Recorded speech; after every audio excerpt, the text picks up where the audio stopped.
আম্মা যান, বেঈমানের ঘরে আসিয়ার ঈমান এত তাজা। আসিয়া ডাক দিয়া কয়, কল্লা দিতে পারি, ঈমান দিতে পারি না। এবার ফেরাউন কা রেডি হও, হাতে পায়ে রশি লাগাচ্ছে, আসিয়ারে ফাঁসির মঞ্চে নিয়ে যাবে। আসিয়া কান্না করে, আমার মাওলার কাছে দোয়া করে। হঠাৎ নজর করে দেখে মুসা নবী যায়, ডাক দিয়ে কয়, নবী একটু বলবেন নি বিদায় বেলা আমার মাওলা আমার উপরে খুশি নাকি বেজার? মুসা নবী ডাক দিয়ে কয়, রে আসিয়া, আমার মাওলায় তোমার উপরে এখন খুশি। এই কথা শুনে আসিয়ার কলিজা ঠান্ডা হয়ে গেল। একটা চিৎকার মারিয়া আসমানে হাত উঠাইয়া কয়, রব ক্বালা রব্বি বিনিলি ইনদাকা বাইতান ফিল জান্নাহ। ও দয়ার মালিক, আমি একটা রাষ্ট্র প্রধানের স্ত্রী, কিন্তু আজ আমার থাকার কোনো ঘর নাই, আমার খানা থাকতেও নাই, আমারে খানা দেয় না, পানি দেয় না, শুধু তোমার উপরে ঈমান। এই কারণে আজ আমার এত শাস্তি, আমি তোমাকে রব বলে মানার কারণে রে আল্লাহ। অতএব আমার একটু অনুরোধ, আমার দুনিয়ায় ঘর লাগবে না, তোমার পার্শ্বে জান্নাতে একটা ঘর বানাইয়া দিও। আসিয়া কান্না করে করে যখন এই দোয়া করতেছে, হঠাৎ আসিয়ার মুস্কি হাসি শুরু হয়ে গেল। ফেরাউন কয়, বিপদের সময় কান্না বন্ধ করে আবার হাসলা কেন? আসিয়া কয়, রে ফেরাউন, তুমি দেখবা না তোমার কলিজা নাপাক, অন্তর নাপাক, চোখ নাপাক? আমি এখন দেখতেছি আমার কলবের পর্দা মাওলায় উঠাইয়া দিছে। আমি তাকাইয়া দেখতেছি আসমানের মধ্যে লক্ষ লক্ষ ফেরেশতারা অপেক্ষায় আছে আমার রুহুটাকে জান্নাতে নিয়ে যাওয়ার জন্য। আমার জন্য মাওলা একটা ঘর জান্নাতে বানাইছেন। আমি তাকাইয়া জান্নাতের ছবিটা দেখতেছি, এই জন্য হাসতেছি। তাড়াতাড়ি ফাঁসি দাও, আমি আমার মাওলার মোহাব্বতের বন্ধনে জান্নাতের বাগানে গিয়ে আমি আরাম করব। হেদায়াতের মালিক আমার আল্লাহ। এত বয়ান, এত বয়ান, এত বয়ান, তাবলীগওয়ালাদের বয়ান, পীর সাহেবদের বয়ান, জুমার দিন খতিব সাহেবদের বয়ান। এরপরে কেন বাবা নামাজ ছাড়ো, কেন বাবা বেপরদায় চলো, একটু কি তওবা করবা না?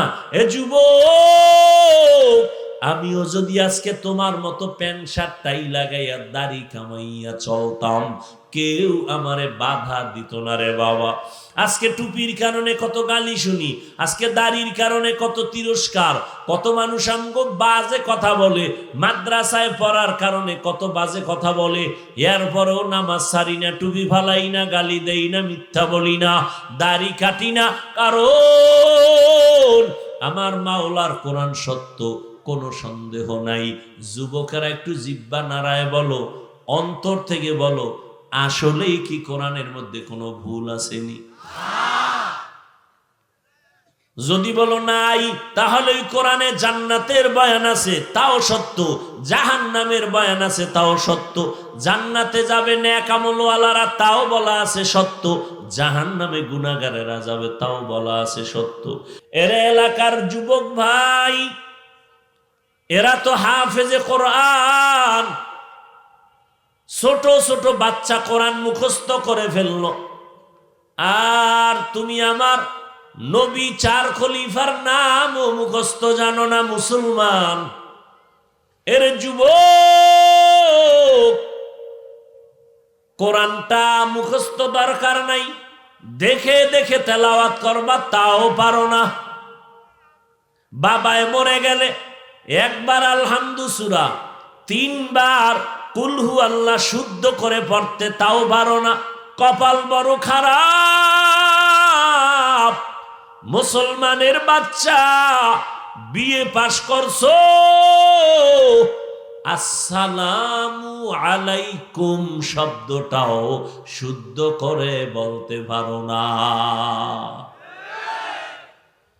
কি পরিমাণ লজ্জা চলে গেছে তোমার, তুমি সব পারো, আসসালামু আলাইকুম এতটুকু বলতে পারো না। সালাম দেয় সামাইকুম, তার মানে তোর উপরে খোদার গজব, হে ঘুরাইয়া খায় ওয়ালাইকুম, তোর উপরে আগে।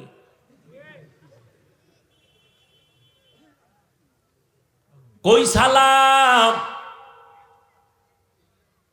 আন্তর্জাতিক চক্র মোবাইল দিয়া কয় সালাম শেষ, এখন হ্যালোর দেশ। সালাম আসেনি, সালাম নাই। হ্যালো হ্যালো হ্যালো, সালামের আওয়াজ বন্ধ হয়ে গেল। মদিনার নবী বলেন আসসালাম কবলাল কালাম, কথা বলার আগে সালাম দাও। এই যুবক, তোমার বিপক্ষের সাইডে যে কথা বলবে তুমি সালাম দাও, হ্যালো ট্যালো নাই, আসসালামু আলাইকুম। ওখান থেকে খালি কয় হ্যালো, তুমিও কইবা সালামু আলাইকুম, ও বলবে হ্যালো, তুমি বলবা সালামু আলাইকুম। যতক্ষণ পর্যন্ত জবাব না দিবে ততক্ষণ পর্যন্ত তুমি আওয়াজ দিবা না সালাম ছাড়া। এমন শিক্ষা দিবা কিয়ামত পর্যন্ত এই সালাম তোমার কারণে যতজন শুরু করবে এর সওয়াব তুমি একা একা পাইবা। হ্যালো না সালাম? এই একটা সুন্নাত আমল শুরু করো না, কি নিয়ত করা যায়? আল্লাহ কবুল করেন।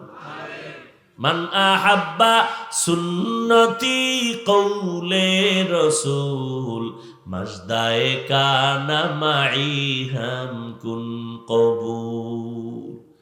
এরে আল্লাহর গোলাম, আল্লাহ বলেন এরে মুমিন মুসলমান হইয়া বড়। আল্লাহ কেন বললেন? মুমিনেরে আবার ইমানের দাওয়াত কেন দিলেন? ইয়া আইয়ুহাল্লাযীনা আমানু আমিনু বিল্লাহ। আল্লাহ কয় আমি জানি এমন একটা সময় আসবে মুহাম্মদের উম্মতেরা নিজেদের ভেতরে মুসলমান হইয়া মুসলমানের বিরোধিতা করবে আর বলবে মদিনার নবী কাফের বেঈমানের কালেমার দাওয়াত দিছে, ও তাবলীগওয়ালারা তোমরা কেন মুসলমানের ইমানের আবার ডবল করে দাওয়াত দাও? এই প্রশ্ন করনেওয়ালা আছে না নাই? আল্লাহ কয় আমি যদি মুমিনের ইমানের ডাবল দাওয়াত দিতে পারি, কি এর চাকরি করে? উড়ন্ত পাখি কিসের চাকরি করে? নদীর মাছ কিসের চাকরি করে? তুমি তো গাদার মতো কাম করো মাঠে ময়দানে, মাছে কোনো এইরকম কষ্ট করে? তা আল্লাহ ওরে রিজিক দেয় না? তো ওর থেকে কি আমগো দাম কম? তা আমগো খানা তো আরো আগে দেওয়ার কথা, কষ্ট ছাড়া। আল্লাহ তো দিয়ে দেখাইছে। বনি ইসরাইলের আমার আল্লাহ আসমান থেকে খানা পাঠাইছেন। সন্ধ্যাবেলা এই ঘন কুয়াশার মতো দেখতো হালুয়া পড়তেছে বৃষ্টির মতো, ভুনা পাখির গোশত। আল্লাহ কয় ও নবী মুসা, আপনার উম্মত বনি ইসরাইল বড় চালাক, তবে এই বেলায় যেন চালাকি না করে। আমি যেই দিনের খানা দেই ওই দিন যেন খায়, পরের দিনের জন্য যেন রেখে না দেয়। আমি টাইম মতো আবার খানা দিব। এই অতি চালাক নষ্ট যারা, এই বনি ইসরাইলেরা কিছু খাইয়া রাইখে দিল, কালকে কি খাবে? আল্লাহ কয় আমি আসমান থেকে বন্ধ করে দিলাম রিজিক। আমগো নবী কয় এই চালাক গোষ্ঠী বনি ইসরাইল যদি চালাকি না করতো, আমি মুহাম্মদের উম্মত গুলো কিয়ামত পর্যন্ত আসমানের রিজিক ডাইরেক্ট পাইতো। গর্তাওয়াক্কুল মিকুনি হার সুবহশাহম মিরাসানাত রিজকে তু আজলাম মাকাম। ও আল্লাহর বান্দারা, ও বিদ্যু বাবাজি, ও পর্দার আড়ালের আম্মা জানেরা, আল্লাহ বলেন মুসলমান না হইয়া কবরে আসবা না। মুমিনকে এই কথা কেন বললেন? আল্লাহ চান তার বান্দা বান্দি যেন বিনা হিসাবে জান্নাতে যায়। আর বিনা হিসাবে যদি জান্নাতে যেতে হয় মুসলমান হইয়া কবরে যাওয়া লাগবে। মুসলমান কাকে বলে? আপনিও মুসলমান, তাসলিমা নাসরিনও মুসলমান, ঠিক নি? আপনিও মুসলমান, সুদ খাইতেছেন আপনিও মুসলমান, আর একজনে সুদ খায় না সেও মুসলমান। আপনি নামাজ পড়েন না আপনিও মুসলমান, আর 5 ওয়াক্ত নামাজ পড়ে সেও মুসলমান। ব্যবধান আসেনি? মুসলমানি বুয়াদ গর্দান নেহাদান এনানে খুদ বদস্তে খাজা দাদা। মুসলমান হইয়া কবরে আসো, তার অর্থ হলো অন্তরকে গুনাহমুক্ত করো। মুসলমান হইতে মাওলানা হওয়া লাগবে না, মুসলমান হইয়া কবরে যাইতে টাইটেল পাস করা লাগবে না, পাগড়ি পরা লাগবে না। একটা রিকশার ড্রাইভারও খাঁটি মুসলমান হইয়া কবরে যাইতে পারে। খাঁটি মুসলমান হওয়ার জন্য শর্ত মাওলানা না, মুফতি না, কোটিপতি না। মাওলার খাঁটি মুসলমান হওয়ার শর্ত হলো কলবটারে গুনাহমুক্ত করে দাও। তোমার জানো জিন্দেগির আমলনামায় কোনো গুনাহ না থাকে। এখন একজনে বলবে হাফিজ ভাই গুনাহ তো করিয়াই ফেলাইছি, এখন কি করার? আল্লাহ কয় গুনাহ করছো দুইটা ভাগ, একটা পিছনে আর একটা সামনে। পেছনে যদি গুনাহ করিয়া থাকো একটা মেডিসিন ব্যবহার কর, সব গুনাহ ধুইয়া মুইসা এমন হবে মনে হবে তুই জীবনে একটা গুনাহও করো নাই। সামনের জীবনে যতদিন বেঁচে থাকবি একটা গুনাহ করবি না, সেজন্য আলাদা আর একটা মেডিসিন ব্যবহার করবি। পিছনের গুনাহ থেকে নিজেরে পবিত্র বানাবার জন্য যেই মেডিসিনটা ব্যবহার করবা ওই মেডিসিনের নাম হলো তাওবা ইস্তিগফার। সামনে যেন গুনাহ না হয় এজন্য আর একটা মেডিসিন তুমি ব্যবহার করো, ওই মেডিসিনের নাম হলো তাকওয়া, আল্লাহর ভয়।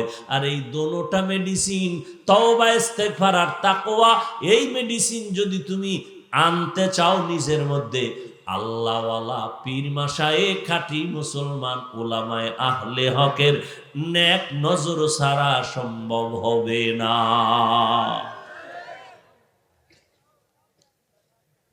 আল্লাহওয়ালা পীর মাশায়েখ ওলিয়া উলিয়ার নেক নজর লাগবে।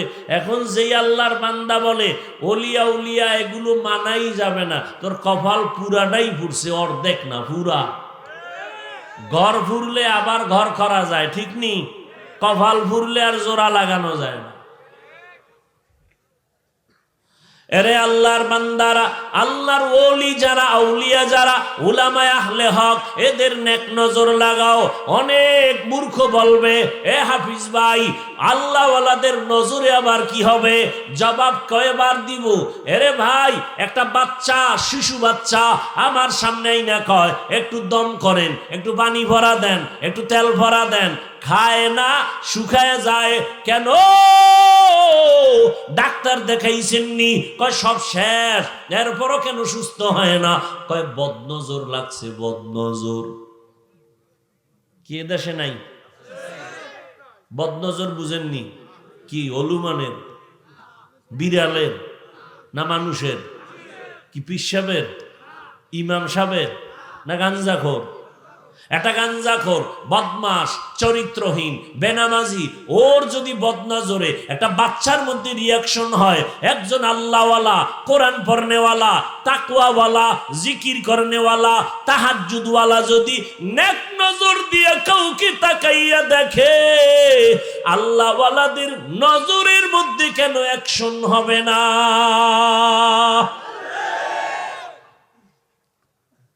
তোমার কানে দইরে জিগাইতে মনে চায়, একটা গাঞ্জাখোরের চোখের পাওয়ারে যদি বাচ্চার মধ্যে রিয়াকশন হয়, একটা আল্লাহওয়ালা মুত্তাকিন তাকাইলে তার নজরে অ্যাকশন হবে না কেন? আল্লাহ হেদায়েত না দিলে করার কি? নবীর মতো নির্ভেজাল কোনো ব্যক্তি আছে যার বয়ানে কোনো ভেজাল নাই? 13টা বছর দেখলো যে নবীরে দেখলে জাহান্নামের আগুন হারাম, যে নবীরে দেখলে এক নজর পেটের ক্ষুধা নিবারণ হয়ে যায়, যেই নবীর চেহারা পূর্ণিমার চাঁদের থেকে উজ্জ্বল, যেই নবীর শরীরে মশামাছি পড়া হারাম, যেই নবী রাস্তা দিয়া চলেন রসুলের কদম পড়েছে এখানে দীর্ঘ বছর, এখান থেকেই শুধু মেশকের ঘেরান। আপনাকে কদম রাখলে মেশকের ঘেরান হয়নি? বাহাদুরি তো করেন পিসাব আল্লাহওয়ালা থেকেও বেশি। ওই নবীরে 13টা বছর দেখলো, বয়ান শুনলো, একবারের জন্য কালেমা পড়লো না। জানেননি কে? বলেন। অন্যদিকে ওমর তরবারি নিয়ে দৌড়ায়, নবীর কল্লা কাটবে, নবীর গর্দান কাটতে আইসা হেদায়েতের মালা গলায় নিয়ে ওমর দাঁড়ায় গেল। আল্লাহ এমন ভাবে তারে কবুল করেছেন, ওমর যেই রাস্তায় চলে শয়তান ওই রাস্তায় চলে না। ভয় বুঝেননি? বুঝেননি? শয়তান ভয় পায় কারে? ভয় পায় বেড়াটা কেমন। তা আমগো বাঙালি একটাই কয়, হুজুর আমারও শয়তান ভয় পায়, কারণ আমি ওর থেকে বড় শয়তান। আমি যে আকাম জানি এটা শয়তানও জানে না। ভাইরা আমার, আবু জাহালের কপালে হেদায়াত নাই, অন্যদিকে ওমর অর্ধ দুনিয়ার বাদশা হইয়াও কোনো অহংকারী নাই। মাওলার দরবারে এমন কাদা কাঁদলেন, ওমর বলে আমার মাওলা যদি ঘোষণা দেয় সব মানুষ জান্নাতে যাবে, একজন মানুষ জাহান্নামী হবে, আমি ওমর ভয় পাই সেই জাহান্নামী আমি হয়ে যাই নাকি। ও আল্লাহর বান্দারা, ও যুবক, ও পর্দার আড়ালের মা বোনেরা, এখনো কি অন্তরে ধাক্কা লাগে না? আর কত গুনাহ করবা? কত গুনাহ করে করে জীবনটারে নাপাক করেছো। গুনার দিকে তাকাইয়া দেখবা, মনে হয় যেন গুনার কারণে হাত নাপাক, চোখ নাপাক, জিহ্বা নাপাক, অন্তর নাপাক। ও বান্দা, এখনো কি গুনার থেকে ফিরবা না? কয়দিন আর গুনাহ করবা? নামাজ কি আর পড়বা না? জীবনে তো কম নামাজ ছাড়িয়া দিলা না, এখন একটু ফিরো, একটু নামাজের মুসাল্লায় দাঁড়াও। এরে আম্মা জানেরা, আপনাদের কত দাম। আপনারা নবীদের মায়ের মতো মা, সাহাবায়ে কেরামদের মায়ের মতো মা, আপনারা হাফেজে কোরআনের মায়ের মতো মা, আপনারা আলেমদের মায়ের মতো মা, আপনারা আয়েশা রাদিয়াল্লাহু আনহার মতো নারী, খাদিজা রাদিয়াল্লাহু আনহার মতো নারী, ফাতেমা রাদিয়াল্লাহু আনহার মতো নারী, ইসমাইল নবীর মা হাজরা আলাইহা সালামের মতো দামি নারী, মারিয়াম ঈসা নবীর মা তার মতো আপনারা নারী। বেঈমান ফেরাউন, যেই ফেরাউন আল্লাহর বিরুদ্ধে গিয়া নিজের খোদা দাবি করলো, ওই ফেরাউনের ঘরে তার স্ত্রী নাম কি? ওই আসিয়া। আমার মাওলার এমন পাগলনি হয়ে গেলেন, আসিয়া একদিন চিরুনি হাতের মধ্যে হঠাৎ পড়ে গেছে। ফেরাউন এক সিফায় দাঁড়াইয়া রইছে, আসিয়ার জবান থেকে আল্লাহর নাম বের হয়ে গেছে। ফেরাউন কই, তুমি কার নাম নিলা? যখন চিন্তা করছে বের যখন হয়েই গেছে অনিচ্ছায়, আর গোপন রেখে ডাক দিয়া কয়, ফেরাউন আমি আল্লাহর নাম নিছি। কয় আল্লাহকে? আমি তো মিশরের বড় খোদা। আর আসিয়া ডাক দিয়া কয়, ফেরাউন তোমারে যিনি বানাইছেন তিনি আসল খোদা। আমি মুসা নবীর আল্লাহরে আল্লাহ মানি। ফেরাউন ডাক দিয়ে কয়, সর্বনাশ, আমার খোদাইগিরি বুঝি যায়, তুমি যদি না মানো তো আমার খোদাগিরির ভ্যালু কি? মিশরের সবাই আমারে খোদা কয়, তুমি কেন আমারে বলো না? বলতেই হবে। এবার আসিয়া কয়, না না, আমি মরব তারপরও তোমারে খোদা বলে স্বীকার করব না, এটা আমার ঈমান। এইবার ফেরাউন কৌশল করে করে কয়, এরে আসিয়া, ঠিক আছে, জোরে কওয়া লাগবে না, আমার কানের গোড়ায় মুখটা লাগাইয়া একটু আস্তে ক, আমি তোর খোদা। পর্দার আড়ালের আম্মা জানেরা, ভালো করে শুনেন, কত বড় বেঈমান ফেরাউন। তার ঘরে থাইকা স্ত্রী আসিয়ার ঈমান কত তাজা। আসিয়া ডাক দিয়া কয়, ও ফেরাউন, আমি তো এমন আল্লাহর গোলাম যে আসতে বললেও শুনেন, অতএব আমি তোমার কানেও বলবো না।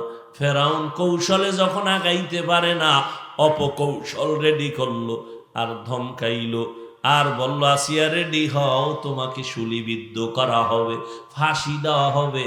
আসিয়া বলে কোনো পরোয়া নাই, কল্লা দিতে পারি, ঈমান দিতে পারি না। ফিলিস্তিনের মধ্যে দেখেন নাই, বাবা মিষ্টি খাওয়ায় সবাই, আনন্দ। এই আপনি মিষ্টি খাওয়ান কেন? সাংবাদিকরা বলল, আমার ছেলে কয়েকটা এই ফিলিস্তিনের যুদ্ধে শহীদ, জান্নাতে গেছে, আমি আনন্দিত, আমিও এই রাস্তায় যাওয়ার অপেক্ষায় আছি। আর আপনারে মসজিদে পাওয়া যায় না, আলেম ওলামারা ডাকলে পাওয়া যায় না, বরং চায়ের দোকানে বয়া বয়া ইমামের বিরুদ্ধে কথা বলেন, আলেমের বিরোধিতা করেন, ইসলামের বিরোধিতা করেন, মাঝে মাঝে নবীরও বিরোধিতা করেন, সাহাবায়ে কেরামেরও বিরুদ্ধে কথা বলেন। এরে আম্মা জান, বেঈমানের ঘরে আসিয়ার ঈমান এত তাজা, আসিয়া ডাক দিয়া কয়, কল্লা দিতে পারি, ঈমান দিতে পারি না। এবার ফেরাউনকে রেডি হও, হাতে পায়ে রশি লাগাচ্ছে, আসিয়ারে ফাঁসির মঞ্চে নিয়ে যাবে। আসিয়া কান্না করে, আমার মাওলার কাছে দোয়া করে। হঠাৎ নজর করে দেখে মুসা নবী যায়, ডাক দিয়ে কয়, নবী একটু বলবেন নি বিদায় বেলা আমার মাওলা আমার উপরে খুশি নাকি বেজার? মুসা নবী ডাক দিয়ে কয়, রে আসিয়া, আমার মাওলায় তোমার উপরে এখন খুশি। এই কথা শুইনা আসিয়ার কলিজা ঠান্ডা হয়ে গেল। একটা চিৎকার মারিয়া আসমানে হাত উঠাইয়া কয়, রব ক্বালা রব্বি বিনিলি ইনদাকা বাইতান ফিল জান্নাহ। ও দয়ার মালিক, আমি একটা রাষ্ট্র প্রধানের স্ত্রী, কিন্তু আজ আমার থাকার কোনো ঘর নাই, আমার খানা থাকতেও নাই, আমারে খানা দেয় না, পানি দেয় না, শুধু তোমার উপরে ঈমান। এই কারণে আজ আমার এত শাস্তি, আমি তোমাকে রব বলে মানার কারণে রে আল্লাহ। অতএব আমার একটু অনুরোধ, আমার দুনিয়ায় ঘর লাগবে না, তোমার পার্শ্বে জান্নাতে একটা ঘর বানাইয়া দিও। আসিয়া কান্না করে করে যখন এই দোয়া করতেছে, হঠাৎ আসিয়ার মুস্কি হাসি শুরু হয়ে গেল। ফেরাউন কয়, বিপদের সময় কান্না বন্ধ করে আবার হাসলা কেন? আসিয়া কয়, রে ফেরাউন, তুমি দেখবা না তোমার কলিজা নাপাক, অন্তর নাপাক, চোখ নাপাক? আমি এখন দেখতেছি আমার কলবের পর্দা মাওলায় উঠাইয়া দিছে। আমি তাকাইয়া দেখতেছি আসমানের মধ্যে লক্ষ লক্ষ ফেরেশতারা অপেক্ষায় আছে আমার রুহুটাকে জান্নাতে নিয়ে যাওয়ার জন্য। আমার জন্য মাওলা একটা ঘর জান্নাতে বানাইছেন, আমি তাকাইয়া জান্নাতের ছবিটা দেখতেছি, এই জন্য হাসতেছি। তাড়াতাড়ি ফাঁসি দাও, আমি আমার মাওলার মোহাব্বতের বন্ধনে জান্নাতের বাগানে গিয়ে আমি আরাম করব। হেদায়াতের মালিক আমার আল্লাহ। এত বয়ান, এত বয়ান, এত বয়ান, তাবলীগওয়ালাদের বয়ান, পীর সাহেবদের বয়ান, জুমার দিন খতিব সাহেবদের বয়ান, এরপরে কেন বাবা নামাজ ছাড়ো, কেন বাবা বেপরদায় চলো, একটু কি তওবা করবা না? এ যুবক, আমিও যদি আজকে তোমার মতো প্যান্ট শার্ট টাই লাগাইয়া দাড়ি কামাইয়া চলতাম, কেউ আমারে বাধা দিত না রে বাবা। আজকে টুপির কারণে কত গালি শুনি, আজকে দাড়ির কারণে কত তিরস্কার, কত মানুষ আমগো বাজে কথা বলে, মাদ্রাসায় পড়ার কারণে কত বাজে কথা বলে, এরপরেও নামাজ ছাড়ি না, টুপি ফালাই না, গালি দেই না, মিথ্যা বলি না, দাড়ি কাটি না, কারণ আমার মাওলার কোরআন সত্য, কোনো সন্দেহ নাই। যুবকেরা একটু জিহ্বা নাড়ায় বলো, অন্তর থেকে বলো, আসলেই কি কোরআনের মধ্যে কোনো ভুল আসেনি? যদি বলো নাই, তাহলে কোরআনে জান্নাতের বয়ান আছে, তাও সত্য, জাহান্নামের বয়ান আছে, তাও সত্য। জান্নাতে যাবে নেক আমলওয়ালারা, তাও বলা আছে সত্য। জাহান্নামে গুনাহগারেরা যাবে, তাও বলা আছে সত্য। অতএব আল্লাহ তওবার দরজা খুলে দিছেন। একটু চোখের পানি ছাড়িয়া মনে মনে আমার মাওলাকে যদি বলতে পারো, ও আল্লাহ, আমার মতো গুনাহগার এই ময়দানে কেউ নাই, আমি গুনাহ করতে করতে জীবনটা ধ্বংস করেছি, কত নামাজ ছাড়লাম, বেপরদায় চললাম, দাড়ি কাটলাম, মা বাবারে কষ্ট দিলাম, ওলামায়ে কেরামের বিরুদ্ধে কথা বললাম। ও আল্লাহ, আজকে তওবার নিয়ত করলাম, নামাজ আর ছাড়বো না, বেপরদায় চলবো না, দাড়ি কাটবো না, মা বাবারে কষ্ট দিব না, নবীর সুন্নত অনুযায়ী চলবো, ওলামায়ে কেরামের পরামর্শ নিয়ে চলবো। তওবা করার মতো যদি করতে পারো, এক ফোঁটা চোখের পানি ছেড়ে আমার আল্লাহ মুহূর্তে জীবনের সব গুনাহ মাফ করে দিবেন। তবে একটু আগেও বলেছি, আবু জাহালের মতো শক্ত অন্তরের কিছু মানুষ হেদায়াত পাবে না, এদের চোখে পানি আসবে না। আর ওমরের মেজাজওয়ালা মানুষগুলো হেদায়াতের দরজা দিয়ে তওবা করে দিনের পথে আগায় যাবে। আল্লাহর কাছে যদি তওবা করার মতো দিলটা নরম হয়, আল্লাহর কাছে তওবা করতে যদি পারো, আর নামাজ ছাড়বা না, ও যুবকেরা, দাড়ি আর কাটবা না, মা বাবাকে কষ্ট দিবা না, মুরব্বীদের সাথে বেয়াদবি করবা না, ওলামায়ে কেরামের পরামর্শ নিয়ে 5 ওয়াক্ত নামাজ পড়ে নবীজির তরিকায় চলবা। তওবা করার মতো যদি নিয়ত হয়, মুনাফিকি যদি না থাকে, খাঁটি তওবার নিয়তে দুটো হাত আল্লাহকে দেখাইয়া দাও। আয় আল্লাহ, হাতগুলো কবুল করে নেন, তওবা কবুল করে নেন, তওবার উপরে মজবুত হইয়া চলার মতো তৌফিক দান করেন, আমিন। আলহামদুলিল্লাহি রাব্বিল আলামিন, ওয়াসসালাতু ওয়াসসালামু আলা সাইয়্যিদিল আমবিয়াই ওয়াল মুরসালিন ওয়া আলা আলিহি ওয়া আসহাবিহি আজমাইন। ইয়া আরহামার রাহিমিন, ইয়া আরহামার রাহিমিন, ইয়া আরহামার রাহিমিন। রব্বিরহামহুমা কামা রব্বায়ানি সগীরা। আল্লাহুম্মা ইন্নাকা আফুউন কারীম তুহিব্বুল আফওয়া ফা'ফু আন্না।